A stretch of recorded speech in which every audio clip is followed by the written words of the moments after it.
Hey everybody, this is Joe, and I'm here with Oscar today because Colin is in California and won't be able to join us. So this is the TcgScrubs podcast. You can check us out on Google YouTube. Play. Google Play? Google Play, iTunes, YouTube Okay. if they're not already there. Okay. You can find us on all the social media accounts, just usually at TcgScrubs or /TcgScrubs, depending on where you're going. Man, I don't know how Colin does this. I don't know either. He's So Google Play, that's pretty much all I remembered. yeah, and iTunes. Okay. All right. Also, for have those listening on Google Play and iTunes, whenever I'm always like, "Oh, comment below and let us know what you think of this," tweet us at TcgScrubs and I'll reply to that. Definitely see what y'all think. Yeah, we've had Twitter for a while. Oh, right. I remember. Yeah, I remember the story between them. Yeah. Okay, cool. So I guess to start it off with, I have a note here. So sorry, everything's been late recently, or not showing up. The only thing I think is consistent is, or semi-consistent, is your spoiler videos, right, Joe? Except for that one for the fire stuff. Yeah. Also, doesn't count. just so most of y'all know, we usually record the podcast on Thursday nights. And obviously this Thursday coming up will be Thanksgiving, so we won't be recording our podcast. So that means next week on the 28th, you won't have a show to listen to or watch or whatever you do to listen to this. But they were just warming up, Oscar. Some people were looking forward to this. The fifth episode. I'm sure they're super excited, super looking forward to this. Our whole 100 people who actually click on the video. That's the only thing we're able to track. I'm not getting in numbers for iTunes or Google Play, so I don't even know if anybody's listening on there, but we're trying. It's there. It's an option. Hey, don't you insult our glorious 100 listeners. But we have good fans. Beyond that, some cool, exciting stuff that's going to happen probably by the time I see the next podcast is I'll finally have a better webcam, so I won't use this old one Colin had that's pretty crappy. Yeah. I'll have the same one Colin has. Nice. See, that was that right. note. I also had a note for saying down. Colin was gone, which Colin's a noob. He sucks. I don't know what else to say about him because Same. we don't really need him, right, guys? Just me and Joe is all y'all need. Yeah. Just Oscar is really all you need. We'll just do a one-man podcast, just me talking for a long time about nothing. You'd probably have to do different voices. Hey Oscar, what do you think about this ruler? Oh man, this ruler's pretty good. But yeah, let's go ahead and get into it. So one of the things I wanted to bring up first was there was recently those leaks that came out. So usually you get spoilers that come out, and then there's leaks, meaning people opened product early and took some pictures. And you saw those, right, Joe? Yeah, I did. So some things we got to look at is the panda sealed ability, which I'm assuming just hypes Colin up even more than he was before. No, he was digging pandas. He's like, oh man, pandas are so good. I still hate pandas, guys. Hashtag pandas suck in the comments below if you agree. And but we'll go ahead and read off these, huh? Pandas sealed ability is actually pretty good though. Right. So let's go ahead and read it. So the ruler side sealed ability is called Rainbow Jewel. It says whenever a panda enters the field under your control, gain a light gem. Play this ability only once per turn. So that's the good part, Joe? Yeah. Well, no. Like yes, that's a really good part, but his flip side is even better. You want to read that one, or do you not have it up? Yeah. So it's Rainbow Jewel. Banish a Darkness gem. Target J Resort gains -5/-5 until end of turn, which is super good. And then sealed item, Rainbow Jewel again. Banish 2 light gems. Recover this card. Play this ability only once per turn. That's actually a little disappointing that you can only play it once per turn, but it'd be pretty broken if you couldn't. Yeah, but I don't actually know what his other gems do. I guess the first part of that ability, though, you can keep playing it, right? Yeah, which gives him a lot of removable options and stuff. Yeah. But I feel like he could just become a massive he can attack basically twice per turn. You can give him flying. You can give him +5/+5 until end of turn. Yeah. You banish another light gem. So there's a lot of really interesting options. I think And there's really And, only like, a couple of cards, right, that really generate the darkness gems, which is like the sword, the shield. Yeah, Something that's else. true. Himself on his there's ruler only a side can couple, pick and- darkness. Yeah, and honestly, I'm not too excited for like the darkness gem is great, Mhm. but the banish 2 light gems is like to recover them like gives you a lot of like beater potential, and like he can come in with like flying, and like attack twice, and Oh, it's, like, yeah. pretty good. I'll give him that. There you go, Colin. If you're listening to this, I'll give him that. I wonder if No, Colin like yeah, I know Colin, we like to rag on pandas, but Rainbow Shimmer though was another one that was leaked, and then we saw in the spoilers 2 days ago, or Sunday night, yeah. and that dude, considering you generate gems off of just playing pandas, you're gonna have like probably like 5 or 6 gems on like turn 2 or 3 or something crazy like that. Yeah. And then you just Rainbow Shimmer and you get to look at like the top 6 cards of your deck. That's just broken. That's broken, dude. That's so good. But yeah, that's definitely one of the things I'll give pandas, is that card is gonna be great. Oh yeah, no, I was reading it again. So yeah, it's just if you control that number of gems, that's how many cards you look at. That's pretty awesome. Yeah, I mean, and then honestly, like with his name is Targus, right? Tigress. Tigress. With his like him just generating gems just because you're playing pandas, that makes the remove target resonator. I don't remember what the card is, but it was like it was remove gems and then pay mana, and then remove a target resonators from the game based on how much mana you paid and how much gems you had to take off. Yeah. And like that makes it actually like a good, decent card. So the other one was Gil. Yeah. I'll read this ruler side one. Technically, we only had 2, and then a third one came out a couple days later, and that was Rhea. We'll talk about that one last. But for Gil's ruler side, what's that? Oh, I actually didn't get a chance to see Rhea. Oh, so cool. I'm pretty interested. Yeah. So on Gil's ruler side, we do have the sealed ability. It's called Ultra Magic Stone. It says at the end of your turn, put the top card of your deck into your graveyard. And that's an automatic ability. Yeah. Is it? Oh yeah. Yeah. Wow, that's dangerous. Oh yeah. I didn't realize that. So it has to I happen. like that. Yeah, I like that a lot. You want to read the J ruler side? Yeah. His jailer's side is sealed item Ultra Magic Stone. If you would produce will with this card, you produce that will plus 1 green instead. And then another sealed item, Ultra Magic Stone. Put 2 cards from your removed area that were removed by this card on the bottom of your deck in any order. Search your deck for a chant, reveal it, and put it into your hand, then shuffle your deck. Play this ability only once per turn.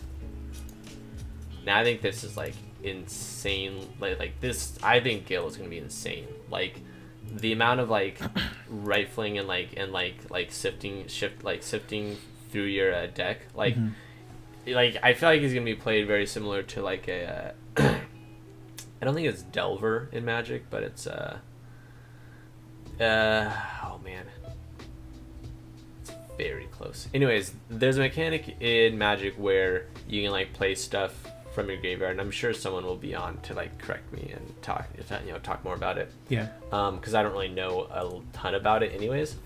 But it's basically like the whole idea is like you put stuff in your graveyard and then you play stuff from it, and I think it's Delve, but I think Delve is While you do that, I was also noticing or thinking there's probably no real reason to run it on its ruler side. You'd probably just want to deactivate pretty early. Yeah, well, like there is a reason to start them off on the front side, because you get to feed your elementals into your graveyard, which is like one of the things that you probably want to do, so that you can like cast stuff like for free. Like you don't actually have to cast like Magic Breeze Elemental, I think it was.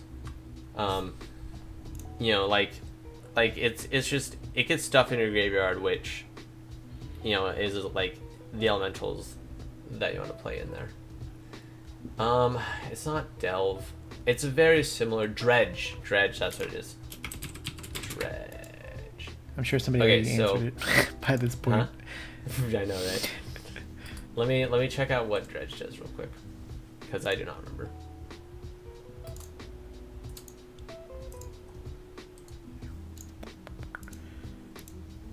Sorry, you can talk real quick, Oscar. Well, I was pulling up Rhea while you're going over this, and I guess we can chop this one little segment out. I didn't want to edit. Okay, so dredge actually isn't a keyword or anything, but it's a deck. It's like a deck type. And basically, the idea is that you fill up your graveyard and then you play stuff from your graveyard for like 0 mana and stuff like that. And it's really, really good. And this is kind of something that Gil, like, very similar. Like, you just fill up your graveyard with a ton of shit, and then you just play, like, you remove stuff to play Spirit Magic and stuff like that. Yeah. But I'm really looking forward to looking at Gil, because it makes the card that was recently spoiled. God, I need to know these cards better. But I mean, I know exactly what it does. Give me a second.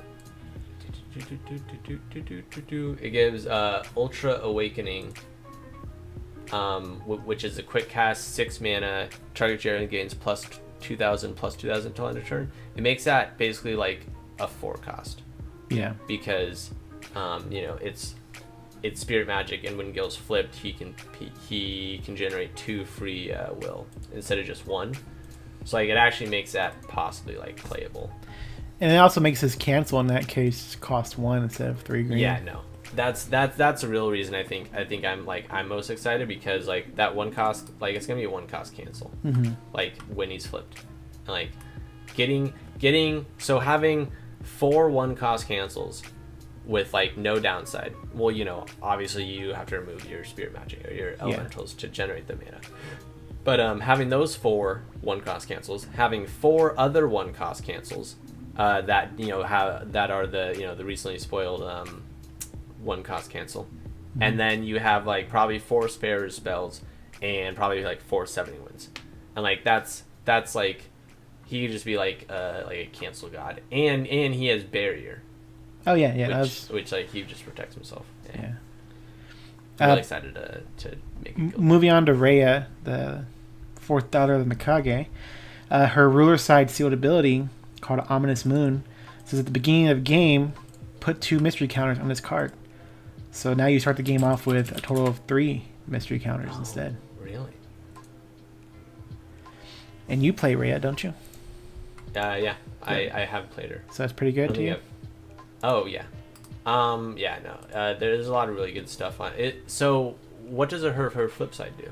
Does that do anything? It's still sealed. We don't know what her J-Wheeler side does okay. yet. Which is pretty that. weird, because... Yeah. Like, what do you think that means? I thought it meant like, oh, hey, lore-wise, it's still sealed. We'll have it eventually. I have no idea. But no, I think giving her 3 mystery counters is already like pretty good in like the kind of decks that run her, and especially makes I'm a huge fan of her bats, because it makes the bats like 6/6 or 6 like 6/2. It makes them really, really big. Yeah. It makes them 6/4s just passively, and then the deck I was running was kind of cheesy with a flute. And basically, you wanted to like generate mystery counters and then come in with bats that were like huge 1 cost, like flying bats. And like with those 3 mystery counters already on there, like, and flute, you can generate like 4 or 5 mystery counters. All of a sudden, you've got like a 10/4 flyer swinging in at you, like turn 2 and 3. But anyways, there's obviously way other really good stuff to play mystery counters. Blood Spray is like super good with mystery counters. Yeah, but that's pretty much all we've seen so far, and they have the set numbers on them, don't they? Have the current set? I didn't look at that. No, I think it has Ancient Knights. Nope, 80k. So that's the starter deck, I think, code. But anyways, what I'm trying to get at is, I think people are wondering, these are obviously going to come in packs in the new set. How we're going to get them? My assumption is there'll be the 5 mystery cards, because we usually get 5 chase cards every set. You know, last one I had the Valentine's Day guys from the April Fool's joke, and the set before that were the band girls. So it would make sense, since there's 5, for the 5 rulers to be the mystery ones. So do you think like the rulers people have now are going to be like retroactively rule changed, or like will those not still have a sealed ability? Because I feel like that'd be kind of, I feel like they'll change it, and be like, it's still legal, here's what it does. I don't know if that means like the way foreign language cards, because you can go to a GP and run, say, Japanese cards, but as long as you have the English translated on hand, you can keep going. I don't know if that means for some weird reason you'd have to have like a translation on hand, but I don't know. I feel like they would still be usable. Yeah, I would hope so. Yeah, but no, that's my thoughts, is that it would be the 5 chase cards are in it.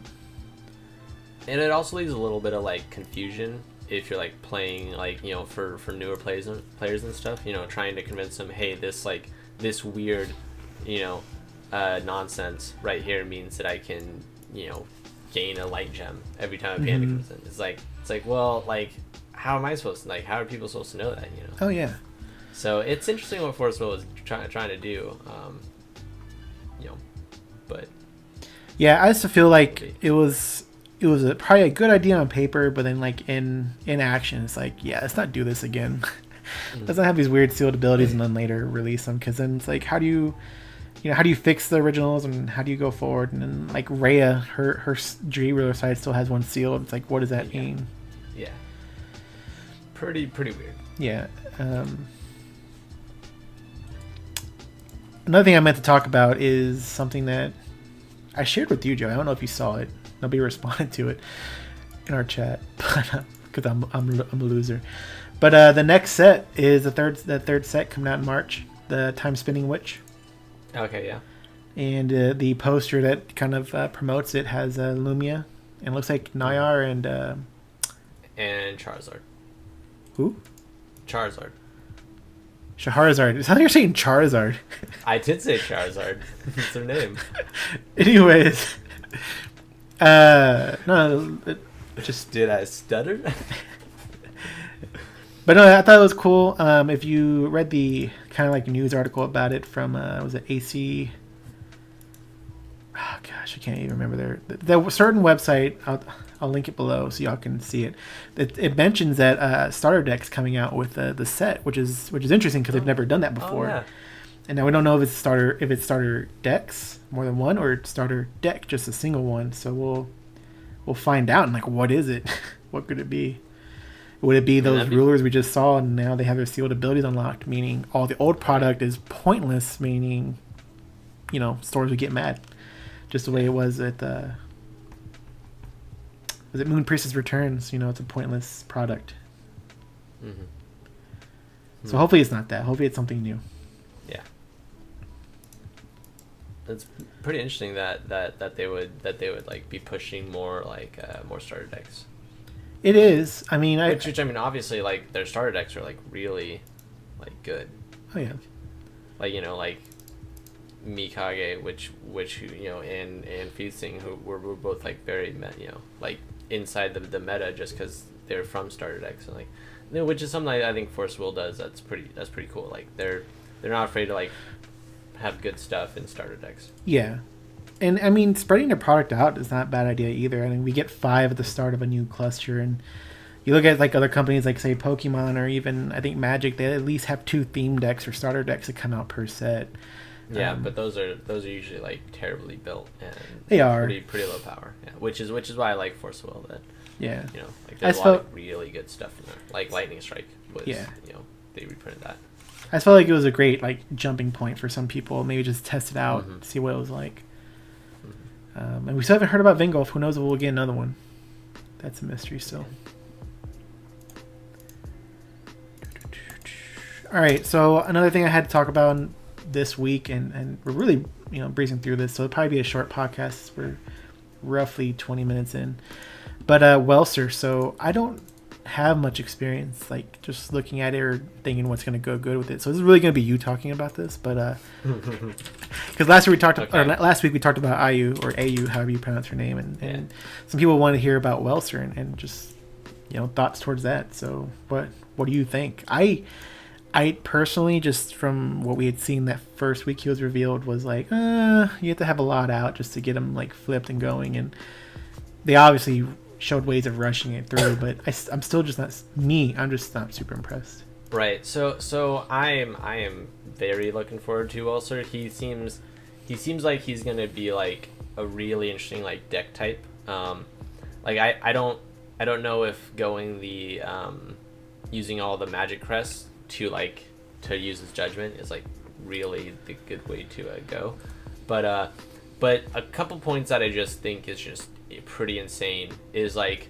when he flips, and if you have 3 magic crests, he gains swiftness, and that gives you like a minimum like -600 to their entire field, and like that kind of board clear is like pretty insane. He alone is a 15/15. If you own all the magic crest, he becomes like imperishable with precision, which is like pretty insane. He's honestly pretty easy to get out if you just pay with the Advent of the Demon King card, which is if you have Welser, his judgment is 0, which is like pretty good, because otherwise you need a ton of mana fixing it. And you could just go like black red. And not bother with, and maybe like splash in 1 magic crest, because I really feel like the swiftness, although honestly it might be better to go black red, Advent of the Demon King, and sprinting Flame Horse, because I don't think there's a lot of the magic crest I haven't been too impressed with at all. So I mean, honestly, a deck with sprinting Flame Horse, Advent of the Demon King, and and some other like just really strong support would probably be better to like board wipe with him for. But the other thing that I really, really think is super good with him is his like the best Wicked Spirit that we've seen so far is Beelzebub, Lord of Flies. It's like a 15/15 Wicked Spirit, which so when Welser flips, you play Wicked Spirit from your hand, which is like that's just, he has so many good effects that like he's probably gonna be pretty ridiculous. But anyways, Beelzebub, when he enters the field, you put 5 -1/-1 counters on him, so he's gonna be a 10/10 when he enters. Whenever a resident your opponent controls with a -1/- counter on it is put into a graveyard from the field, so when it dies, you put another -1/- on Beelzebub. So basically, the combo that you want to do is you play, as Welser comes in, you play Beelzebub, and then you have Welser's second enter ability that does -3 to their entire board, so that Beelzebub generates counters, because those things are dying with -1/- counters on them. And then Beelzebub, you can remove a -1/- counter from him to put a -1/- counter on another target resonator. So if somehow something on their field survived, when you drop Welser and Beelzebub together, like if they're tapped out, everything on their field is dying, like almost 100%. It's like the board wipe is just that good with this guy. Like that's -6 to everything.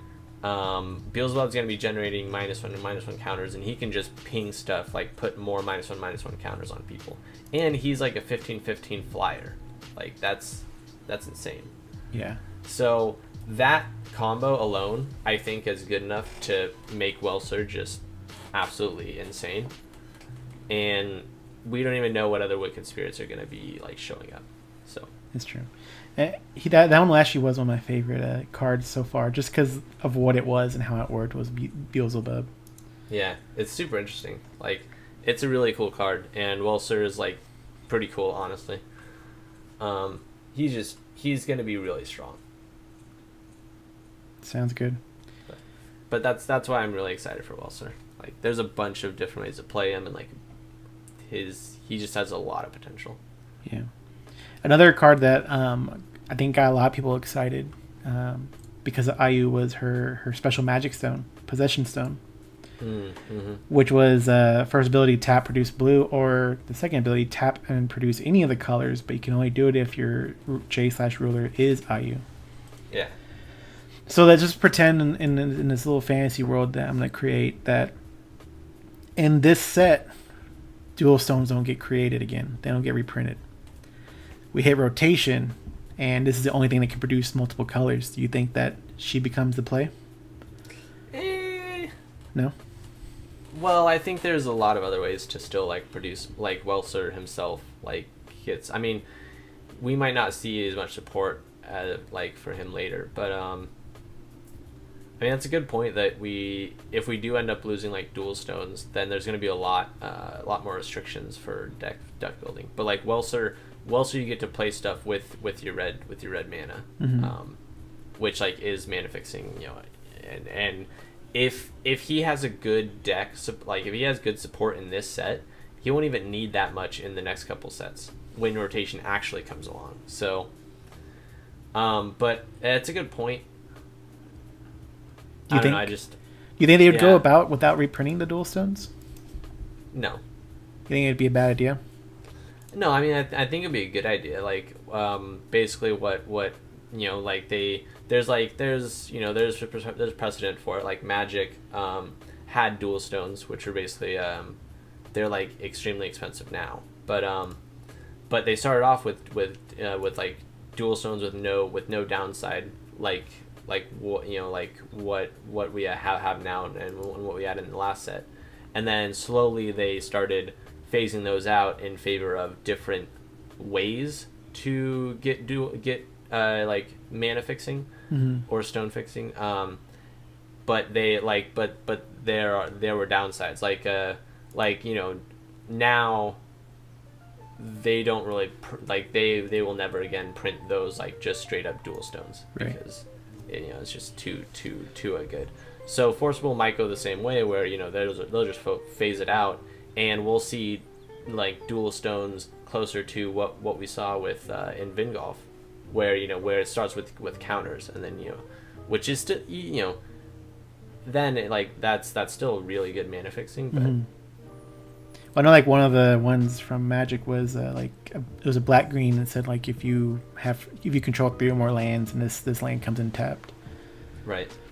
Yeah, and then there's one that's this there's a decent amount, but there are shock lands which are basically it comes into play tapped unless you pay to a life, and so yeah, and then there's also fetch lands, but the basic idea is like they stopped printing, and they won't have it again because those cards are those mana are like ridiculously expensive. Yeah, like the actual like true dual color mana in Magic is like upwards of like thousands of dollars now. Obviously because like supply, and they were printed so far back. But now if they do print dual colors and stuff, it always has some kind of downside, whether it comes into play tapped or it loses the ability to produce it later, which I think is perfectly fine. So we'll see if Forceful does that though. Yeah, I feel like if we do dual stones again, it has to come out one of the sets, and that takes away 10.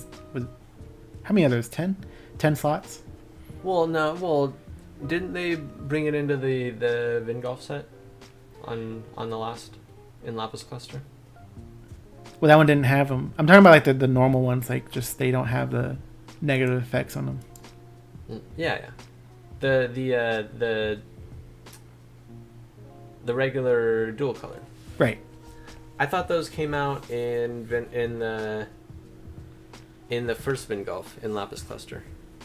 Well, only one Vingolf came out in Lapis Cluster, and that's the one with the no. We had two counters. We had Vingolf 3, and I thought we had Vingolf 2 also. Yeah, Vingolf 2 was from Alice Cluster. The Valkyrie Chronicles. Yeah. What the way they released them last time was in Curse of the Frozen Casket. They came out. Really? Yeah. Okay. Well, then I'm mistaken. So it's not like it would come out in a set. They've done it before. It's just it takes up 10 spots. Yeah, you're right. Okay. Yeah, that would be kind of disappointing. Yeah. If they end up, I don't think they should reprint them. So moving on to the next topic, it's pretty much the final topic because we didn't really have too much to talk about today. I guess Colin is kind of like that glue that holds us together and creates stuff for us to talk about. No, he's dumb. But the ruler of the week is going to be Mikage. This one was requested in the comment section from the last podcast. I wish I had it pulled up so I can give that person a shout out. You aren't name dropping like Colin, man. I know. Always name drops. I'm pulling it up right now, but going on. And then the next one will be 0 because that one was requested second. So we'll talk about that one next time. Spoilers, Oscar. You know. Okay. But anyways, Mikage. So we're obviously not going to pick the obvious, which was Demon Flame, or is it Death Arrow or something? I forget what it's called. Lethal Arrow. Lethal Arrow. And we're going to pick whatever card we feel would be really good in the deck, whatever it may be. Again, we avoid obvious cards. We're just trying to, tech a deck out. So yeah, obvious cards. With this, Oscar has an obvious card. Mine's not super obvious. It's only obvious because I've run it dude. before. Paul Reisman is the one who requested the Mikage talk. Nice. I like it. Well, I guess I'll start. Yeah. So I feel like, I don't know. I was looking through like the Mikage decks and stuff and thinking about what to put. And I think a lot of like some of the better decks and there's like a really common like Mikage deck with a lot of like Mikage stuff that you pretty much see all the time. And so one of the things that I don't really agree with, but pretty much every Mikage deck, like it feels like its only win condition is Mikage himself, which like is pretty frustrating for me. But I kind of figured I'd go along that route, and so I chose Blood of the Mikage. It's basically a 1 darkness chant. It's not a quick cast. And it's target J resonator you control gains +8/+8 and precision until end of turn. At the next end of turn, destroy it. So basically, this like slots really well into Mikage because when you're trying to go for that like game ending kill with Mikage, since he's the only way you can win the game, if you're doing this kind of like deck idea, and so obviously you should have a decent amount of blood counters, but this really makes Mikage like a force to be reckoned with. Like +8/+8's a lot.